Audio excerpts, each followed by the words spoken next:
Hello everyone. आज हम देखेंगे कि हमें सीएस एग्ज़ाम क्लियर करने के लिए क्या क्या करना चाहिए। अगर आप लोग दिसंबर में सीएस के एग्ज़ाम क्लियर करना चाहते हो तो आपको कैसे, क्या स्ट्रैटेजी, क्या प्लानिंग करनी चाहिए, आज हम उस बारे में बात करेंगे। आज क्या है, 5 सितंबर 2020 है और हमारा एग्ज़ाम है 21 दिसंबर 2020 को पहला एग्ज़ाम है। टोटल डेज़ हमारे पास 106 डेज़ पड़े हैं। हमारे पास टोटल 106 डेज़ हैं, जिसमें से 20 डेज़ हमें रिवीज़न के लिए चाहिए। लास्ट के दिसंबर के 20 डेज़ हमें रिवीज़न के लिए चाहिए, तो हमारे पास 86 डेज़ बचते हैं। अब इन 86 डेज़ में हमको रिवीज़न करनी है, एक बार रिवीज़न करनी है, पूरा सिलेबस भी करना है। अब ये कैसे करना है अब वो बताऊँगी मैं आपको। सबसे पहले टाइम टेबल बनाने से पहले और हमें ये भी देखना है कि हमें कितने ग्रुप देने हैं। एग्जीक्यूटिव का एक ग्रुप देना है या दोनों देने हैं, प्रोफेशनल का एक देना है, दो देना है या तीनों देने हैं, वो किस चीज़ पे डिपेंड करता है। वो डिपेंड करता है इन 3 क्वेश्चंस पे।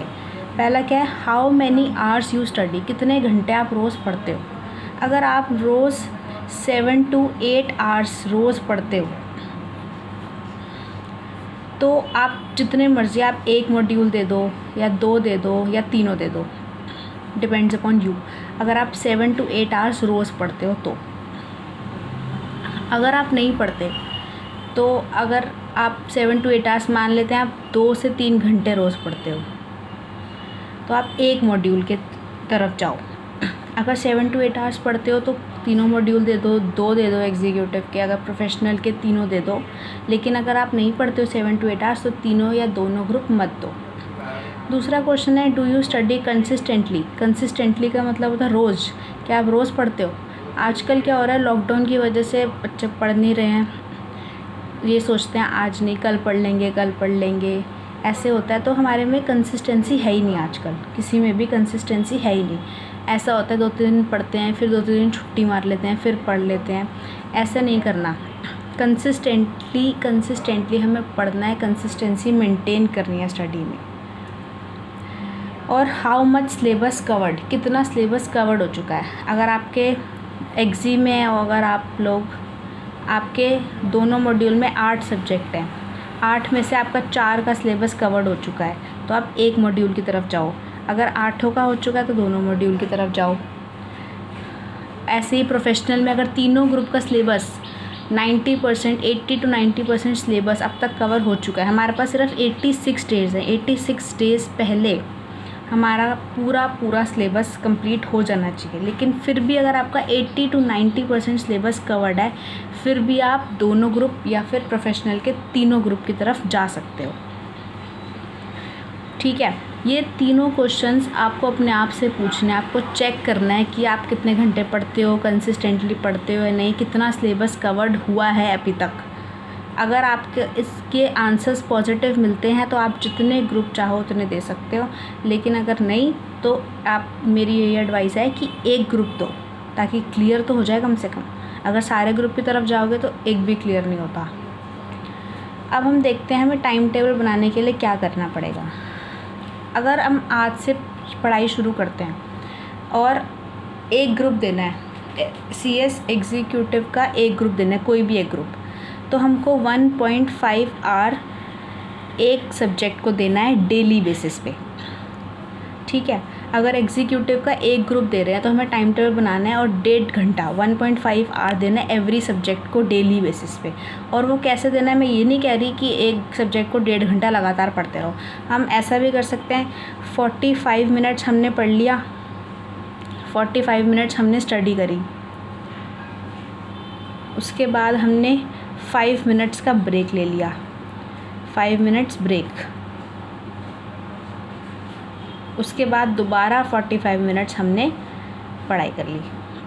उससे क्या होगा, हमारा सब्जेक्ट भी हो जाएगा और हमें सब कुछ याद भी रहेगा। 1.5 घंटा लगातार पढ़ना होता है तो ऐसा लगता है यार मेरे से नहीं पढ़ा जाएगा 1.5 घंटा, कैसे पढ़ूँगा मैं या कैसे पढ़ूँगी मैं। तो हम 45 मिनट्स पहले पढ़ लो, फिर उसके बाद 5 मिनट का ब्रेक ले लो, उसमें कुछ भी खा लो, पी लो, इधर उधर घूम लो 5 मिनट के लिए, अपने माइंड को रिलैक्स कर लो। उसके बाद 45 मिनट्स दोबारा कर लो पढ़ाई। ठीक है। फिर एक सब्जेक्ट होने के बाद 15 मिनट का ब्रेक लो, फिर दूसरा सब्जेक्ट शुरू करो, ताकि हमारा याद भी सब कुछ हो जाए, हमारे माइंड को सब कुछ याद भी रहे, रिलैक्स भी हो जाए हम, और अच्छे से पढ़ाई भी हो जाए। ये तो थी एक ग्रुप की बात। अगर हमें बोथ ग्रुप्स देने हैं, CS एग्जीक्यूटिव के बोथ ग्रुप्स देने हैं इन द दिसंबर 2020, तो 1 आवर एवरी सब्जेक्ट को दो। 8 सब्जेक्ट हैं CS एग्जीक्यूटिव में, चाहे ओल्ड सिलेबस चाहे न्यू सिलेबस हो, कोई भी सिलेबस हो, दोनों में 8 सब्जेक्ट है और हमें दोनों ग्रुप देने हैं। तो रोज़ 1 घंटा, कम से कम 1 घंटा एवरी सब्जेक्ट को दो। 1 घंटा पढ़ना तो आसान है, मुश्किल तो नहीं है। 1 घंटा पढ़ लिया एक सब्जेक्ट, फिर 15 मिनट का ब्रेक ले लिया, फिर पढ़ लिया, ऐसे करना है, रोज़ पढ़ना है 1 घंटा। अब आते हैं CS प्रोफेशनल में। CS प्रोफेशनल थोड़ा टफ़ हो जाता है। तो अगर कोई बच्चा एक ग्रुप दे रहा है प्रोफेशनल का, तो उसको 2 आवर्स एवरी सब्जेक्ट पढ़ना है डेली। 2 आवर्स पढ़ना है, ईच सब्जेक्ट डेली पढ़ना है। 2 आवर्स कैसे पढ़ना है? 1 आवर पढ़ो, फिर 10 मिनट का ब्रेक लो, फिर 1 आवर पढ़ो, फिर ब्रेक ले लो, ऐसे पढ़ना है ताकि याद होती नहीं चीज़ें।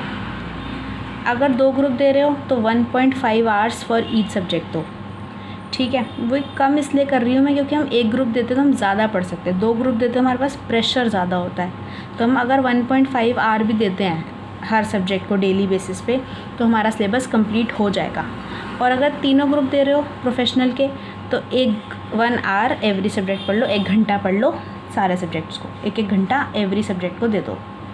हम ये स्ट्रैटेजी फॉलो कर सकते हैं। 2 तरीके हैं टाइम टेबल बनाने के। अब आप टाइम टेबल बनाओगे जब अपना, तो या तो आप घंटे के हिसाब से पढ़ लो कि मुझे 1 घंटा ये सब्जेक्ट पढ़ना है, 1 घंटा ये सब्जेक्ट पढ़ना है, 1 घंटा ये सब्जेक्ट पढ़ना है, 1 घंटा ये सब्जेक्ट पढ़ना है। या फिर आप टॉपिक वाइज पढ़ लो। टॉपिक वाइज मतलब एक तो ये तरीका है, मतलब टाइम के हिसाब से। टॉपिक वाइज का मतलब क्या होता है? और study topic wise. Topic wise का मतलब क्या होता है? टॉपिक वाइज का मतलब क्या होता है मैं आपको बताती हूँ। जैसे कि सपोज़ CS प्रोफेशनल का लेते हैं हम लोग। CS professional example, group 1।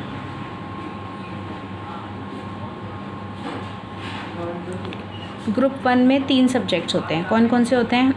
एक तो टैक्स है, एडवांस टैक्स, दूसरा ड्राफ्टिंग,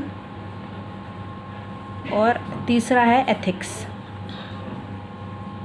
जब हम टाइटल बनाएंगे यहाँ पे डेट लिखेंगे, आज है 5 सितंबर सैटरडे, 6 सितंबर संडे, ऐसे सो ऑन, ठीक है। तो हम घंटे के हिसाब से छोड़ के हम टॉपिक वाइज बनाते हैं। टॉपिक हमें टैक्स में क्या क्या करना है, आज हमें कस्टम करना है, सपोज़ कस्टम करना है, और हमें GST का चैप्टर नंबर 1 करना है, ऐसे ये बना लिया। ड्राफ्टिंग में हमें क्या करना है, कमर्शियल डीड्स करना है, ऐसे टॉपिक वाइज। एथिक्स में क्या करना है, हमें रिस्क मैनेजमेंट करना है आज, ऐसे हमने टॉपिक वाइज टाइम टेबल बना लिया। घंटे कितने लगेंगे, टाइम कितना लगेगा, इट डज़ नॉट मैटर। हमने जो करा है, जो हमें साथ साथ इसको टिक करना है, मेरा ये हो गया, मेरा ये हो गया, ये हो गया, ये हो गया, ऐसे। इसमें टाइम का कोई वैल्यू नहीं है।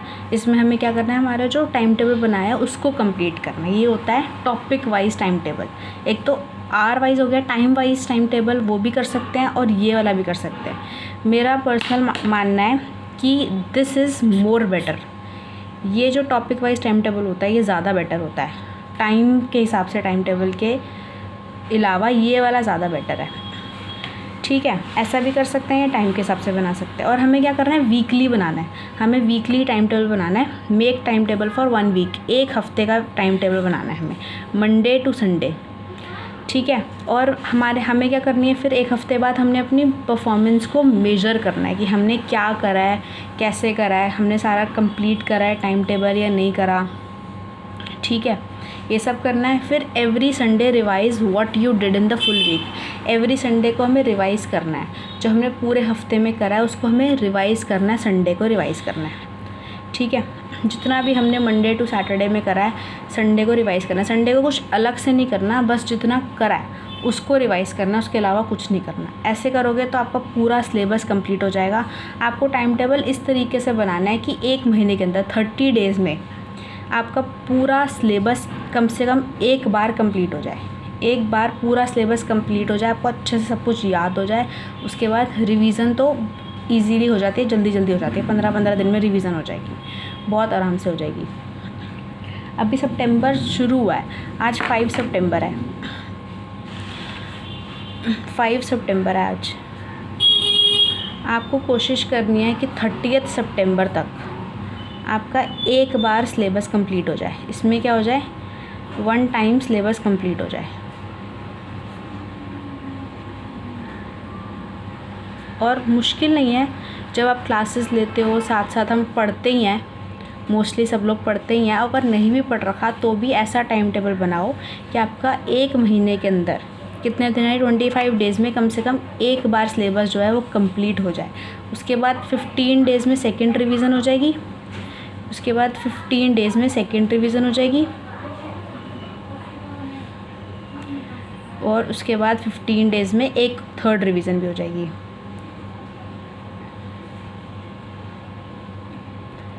ठीक है, अगर ऐसा ये कर लिया आप लोगों ने तो आपको पास होने से कोई नहीं रोक सकता।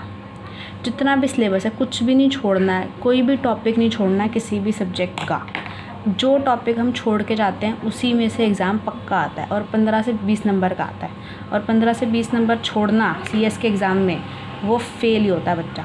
जो एक टॉपिक भी छोड़ गया वो फेल ही होता है। तो आपको सारा सिलेबस कंप्लीट करना है, 1 महीने के अंदर कोशिश करनी है कि सारे सब्जेक्ट्स का सिलेबस पूरा 100% कंप्लीट हो जाए, ताकि आपके पास होने के चांसेस बढ़ जाएं।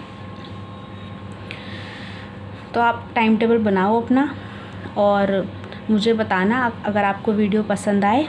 अगर आपको कुछ हेल्प मिली वीडियो से तो ज़रूर बताना कमेंट करके, और लाइक करना, शेयर करना अपने फ्रेंड्स के साथ, और चैनल को सब्सक्राइब करना। Thank you so much.